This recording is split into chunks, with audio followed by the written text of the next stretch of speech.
First time we've all been together since losing the notorious Justice Ruth Bader Ginsburg. Such a sad passing for our country. My understanding from the Jewish faith is that when you leave on the eve of Rosh Hashanah, you are in a special category of the righteous. May she rest in peace.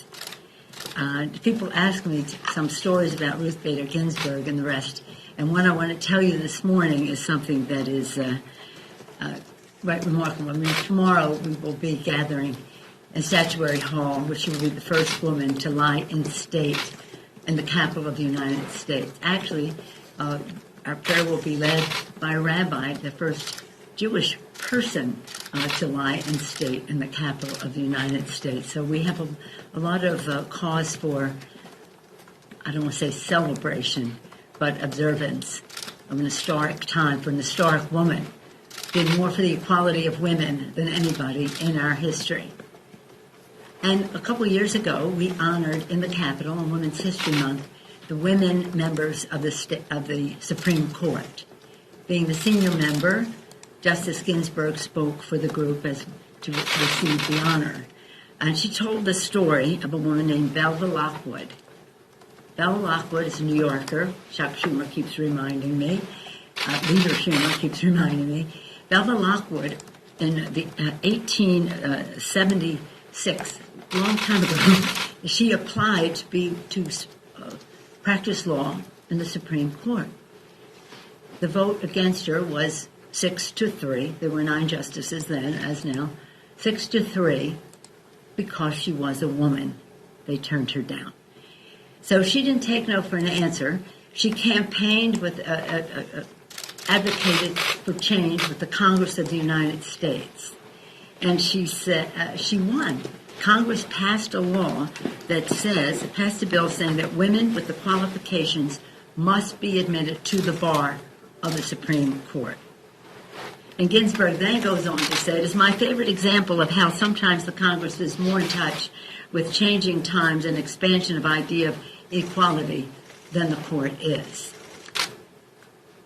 I remind you that when the court, in current history, rules against women in the workplace by ruling against in the Lilly Ledbetter case, the dissent was written by Justice Ginsburg. Her dissent became the basis for the Lilly Ledbetter Fair Pay Act, which was passed in the Congress and the first bill to be signed by President Barack Obama, his very first bill to sign. Once again, the Congress more in touch with the changing times and the expansion of equality in our country. First time was, I think it ended up at 1879 by the time it was finished. In any event, her passing is like just a death in so many families in our country because so many people pinned their hopes, heeded her guidance, admired her stamina, her love of the arts, bringing civility to her relationships in the court and in the country. At the same time as we observe her passing, we observe the deaths in the family of 200,000 Americans from the coronavirus. We mourn every one of them. I had the opportunity to be invited the other day, a couple of days ago, when the number was exceeded, actually, where there were 20,000 flags on the mall in front of the Washington Monument. 20,000 flags. Just if you saw the optic of it, the visual of that many flags, representing each one of them 10 people who had died. 10 families, 200,000 families suffering this loss, and some of them not even able to give a hug goodbye or be close to their loved ones as they passed on from this. It did not have to be this way, but Trump's contempt of science and the health of the American people, including the cover-up of the catastrophic nature of the virus and his resistance to mask wearing, distancing, and other science-based steps to slow the virus has led to an historic national tragedy. Terrible, immoral failure on the part of this president. We advanced a science-based proposal to crush the virus in the HEROES Act. That was 4 months ago. But our insistence on testing began March 4th. That was our first bill that we passed on coronavirus in the Congress. March 4th, testing, testing, testing. No, it was in other bills along the way, bipartisan bills, but not implemented. The HEROES Act had not only the resources, but the strategic plan set forth by the Energy and Commerce Committee and its chairman, Frank Pallone. They ignored science, testing, tracing, treatment, isolation, sanitation, mask wearing. That could have saved many lives. Not all, but many.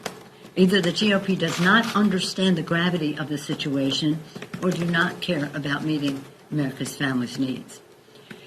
Again, sadly, within hours of Justice Ginsburg's passing, they had it planned in advance, because we barely heard that she had passed when McConnell said that they were going to approve a justice soon. May she rest in peace? Any sense of decency? I guess not. But you know why? You know why? And this is really important. People talk about this and do that and that. It's important to the American people to know. With that statement, and the president's statement as well, what they're saying is we have to put somebody there. They'll never replace Justice Ginsburg. We have to fill that seat so that we can overturn the Affordable Care Act. People have to know why this matters to them in their lives. If you have a pre-existing condition, of which 150 million families in America do, say goodbye to the benefit. Overturn the benefit of the pre-existing condition. If your children, and millions of children are, on their parents' policy, that's over. Medicaid, Medicare, all of the provisions in the Affordable Care Act to strengthen those initiatives. And in terms of Medicaid, if you have a senior member of your family who needs long-term care and benefits from Medicaid, pretty soon they'll be living in your house with you because that benefit will be gone. And if you're a woman, the Affordable Care Act said if you're a woman, no longer will being a woman be a pre-existing medical condition, something that many of us can speak of firsthand, where women paid more, if they could even get the coverage. So these are just some of the benefits that affect America's families, kitchen table issues about how they maintain their health and their financial health, because health care is expensive. So it just goes on and on about what will be gone. But that's the method to their madness. Let's just get in there and overturn the Affordable Care Act. And at the same time, we can mess with the election. But the thing that matters in people's personal lives is the Affordable Care Act. And if I just had to say it in one sentence, the pre-existing condition benefit.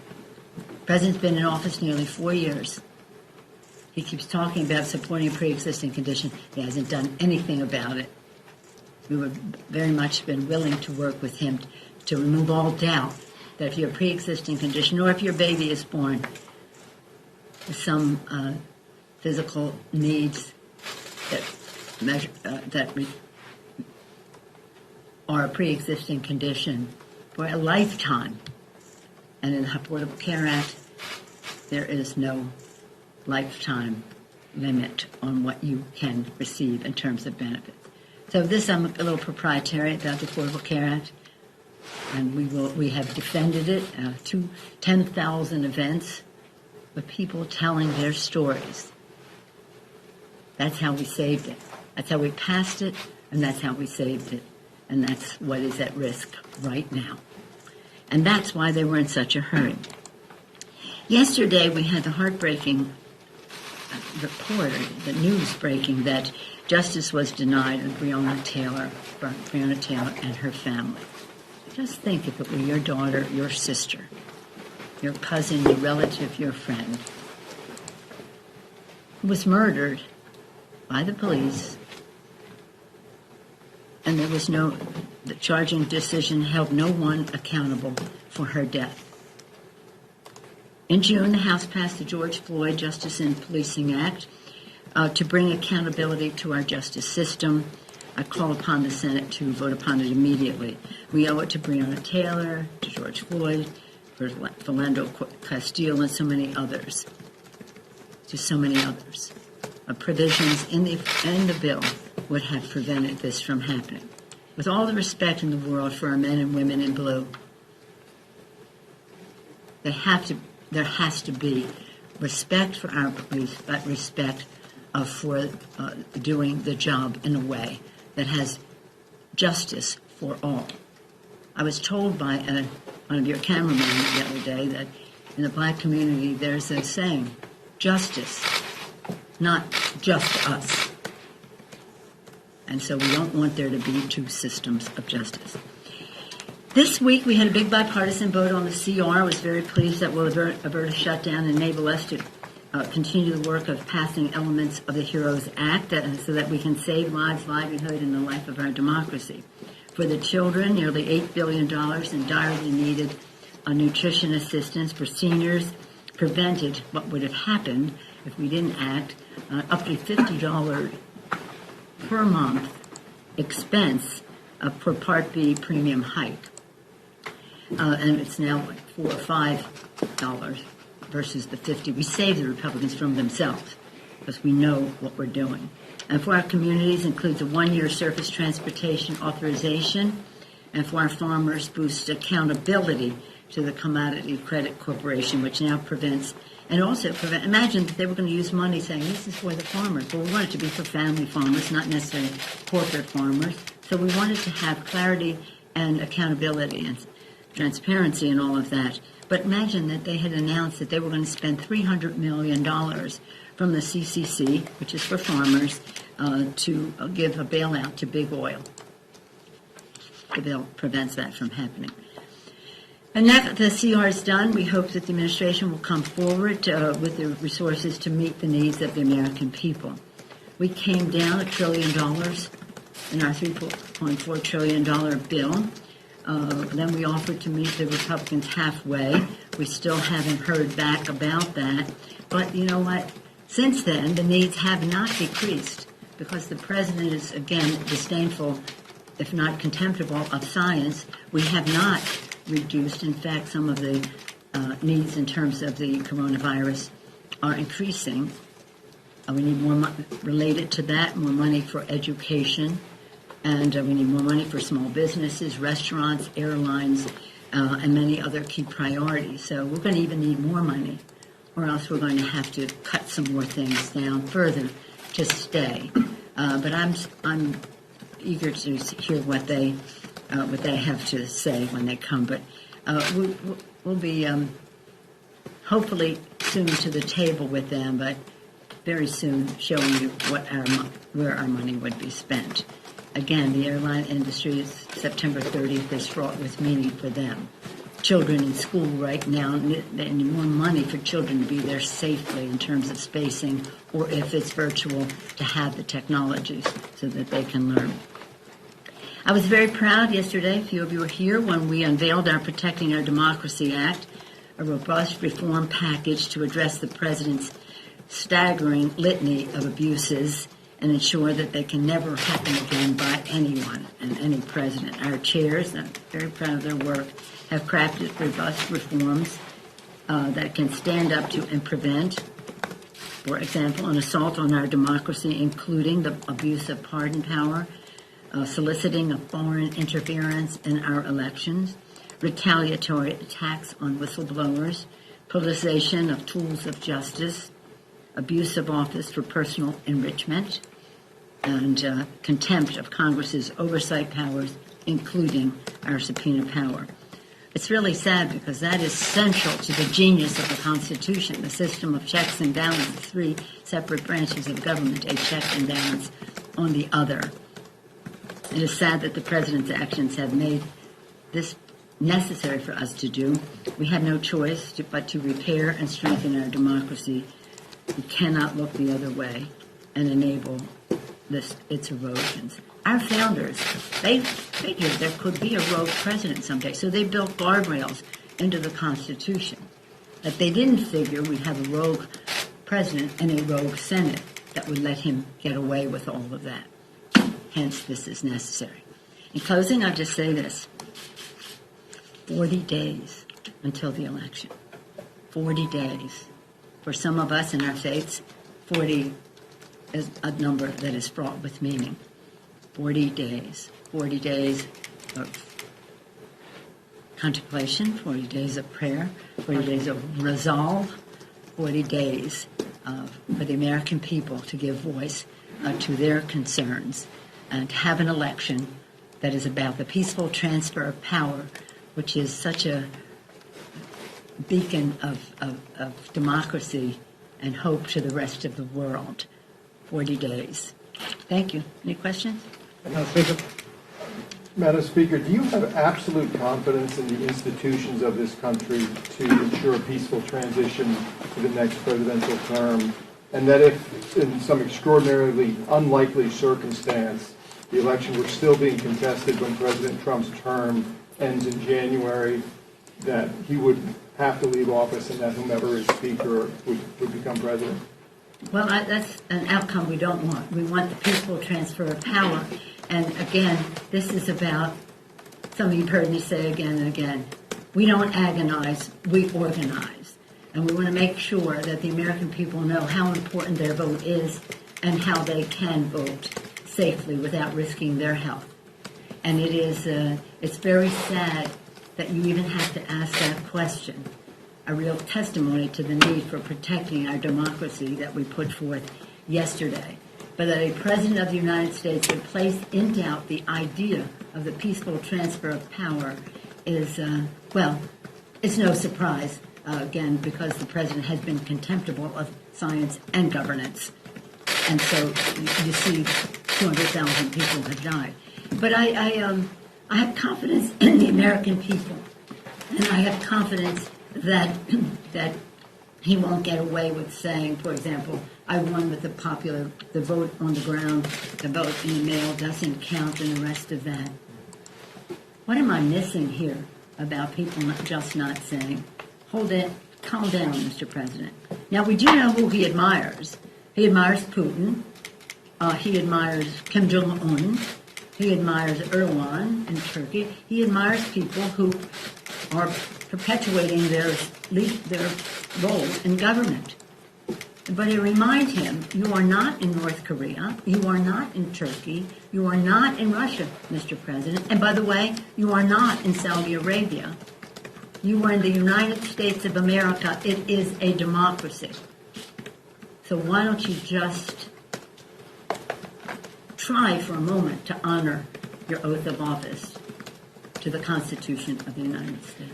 Madam Yes, Speaker. I have confidence, and it would not be a good thing for our country for our election to be ignored by the president, so that a solution, as the Constitution provides for, but nonetheless one that does not, in my view, constitute a peaceful transfer of power. Madam Speaker. Yes, sir. Along the same lines, President Trump has made past provocative statements, and you guys have been up here at the podiums and said there are horrible things to say and then gone about the business. Is there anything more formal that you want to do to make your opposition to what he said yesterday known, since your resolution, you took up a resolution after Charlottesville? I don't think he's worth the trouble at this point. We have 40 days until the election. He is trying to discredit mail-in voting, but it's hurting. As you've heard some of the Republicans say, this has been an important part of our electoral success, mail-in voting. He's discrediting that, vote by mail. And so the answer to it all, the antidote to almost every ailment that I have named is the vote. And so right now, our point is, it's no use our orchestrating one thing or another when what really matters in terms of the peaceful transfer of power is that people vote and that their vote is counted as cast. Whoever they vote for, whatever the outcome, if he gets honestly gets the majority of the electoral college and is the next president, that's the peaceful transfer, continuation of power. So this isn't, we just wondered if it's going to be Joe Biden on January 20th. I feel quite certain that it will be. I don't know if I'm allowed to say. iwillvote.com. Go there. You can find out how to vote by mail, in person, if you're registered, how to register. Tell a friend. So it is, we have something called the Sojourner Truth Women's Vote Project. The Sojourner Truth was a suffragist. She was a slave and she was an abolitionist. And she was very much a part of women getting the right to vote. We have a dedicated statue to our speaker last time in Emancipation Hall. Very proud of that. So we have this project named for her. And every Tuesday we have Truth Tuesday, Sojourner Truth, but Truth Tuesday, to talk about how people can vote. And sometimes people say, I'm not going to vote because they just haven't voted or they don't know how to vote. We have to remove all those barriers. Instead, we have a president of the United States who wants to discredit people's vote. Really? Really? What would our founders think? And what are these Republicans going to say to their children and their grandchildren when they ask them, what did you do to strengthen our democracy when it was questioned as to whether an election was the proper way to transfer power in our country? It's right now, 40 days. We just want to get out that vote. But you understand there's a lot of people, particularly in your party, and the liberal side of it in particular, who found last night to be a pretty important remark. These many, I have the privilege of being a leader in the most diverse party in every possible way, including opinion. A large number of people outside, not in the House, but outside, wanted me to shut down government because of what they're doing on Justice Ginsburg. Shut down government? I'm not a big believer in shutting down government. But when the West is on fire and the South is battered with storms and the whole country is suffering from a pandemic and we have a downturn in our economy and the people we need so that we can do our jobs, public employees, we're going to shut them down? No, I don't think so. So again, the beautiful diversity of our party is that we are not a rubber stamp. We have all kinds of opinions in the party. And the fact is, I was very proud that we were able to achieve what we did the other day and have a big, strong, bipartisan vote to keep government open. Madam Speaker, I wonder if you could, Madam Speaker. Do you agree that Article 6, which bans religious tests from being a qualification for office, do you think that that should apply to Supreme Court nominees as well? I'm not going to get into anybody's interpretation of one thing or another. The confirmation is the work of the Senate, and I trust the judgment of our Democrats there to honor the Constitution. Yes, ma'am. Madam Speaker, do you have a contingency plan for after the election if the president does not, recognize, say, a Biden victory and goes to the courts to try to contest the election? Have you talked about impeachment? Would you impeach him again? What can Congress do if he were to do something like that? I have a pretty good idea of the method of his madness and what he might try to do to undermine the Constitution. It always is stunning to me to see how complicit and enabling the Republicans are of such a thing. I was pleased that Leader McConnell put out a statement this morning that seemed to go in the direction of protecting the Constitution of the United States. That was a real change. But let me just say that there are three stages to elections. One, everything that happens before. And you see what he's trying to do, dismantle the post office, discredit mail-in voting, all the things that they're doing, involvement in our elections, all the things they do to undermine the integrity of elections. Then, and now over 20, at least 20 states right now are voting. So we're in this area where for some it's still pre-vote time, and for others the election is on. And again, we want people to be able to vote without jeopardizing their health. And that's why we want to have the money in the bill to do just that. It doesn't seem that the health of the American people as they exercise their right to vote does not seem to be of interest or any level of priority to the Republicans. But that discussion goes on. So we have that. And then we have the election, the actual voting as we get closer, and to protect the integrity of the vote. And to stop the president's, he even said it, he had people there, the intimidation of the voter.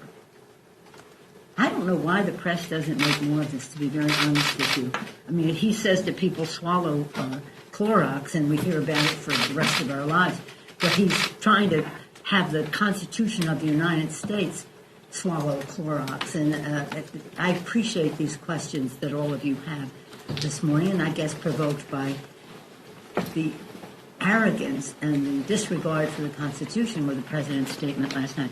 So I have a pretty good idea of every step of the way, the danger that he places our Constitution and our elections in. And then he'll try to say, well, I won because I won the votes that turned out that day. Vote by mail doesn't count, really. And there are more elections on the ballot than just his. I'm sure some of these Republicans who win with absentee ballots have a different view, as they have said. And then we'll just have to make sure the integrity of the Electoral College is retained. That is to say, if, as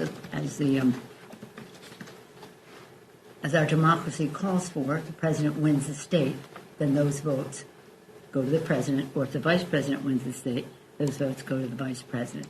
But as with most elections, we have a lot of lawyers at work because for a little while now there's been some interest on the other side in undermining the election. We have more now, and I won't go into all of them because you cannot ignore it because it's there, but you cannot panic over it. So we don't agonize, we organize to protect our Constitution, the integrity of our elections, which he has been after for a while, and that was one of the impetuses for the impeachment of the president. But as of now, 40 days to go. It's up to the people, and we want them to be able to have confidence in their vote. So while we acknowledge you can't ignore his ridiculous statements, but you must ensure that people know you should vote. It will count. IWillVote.com. Madam Speaker? I'm going to go back to my day job. Madam Speaker? No, that's it. Thank you all. Thank you, Madam. Thank you.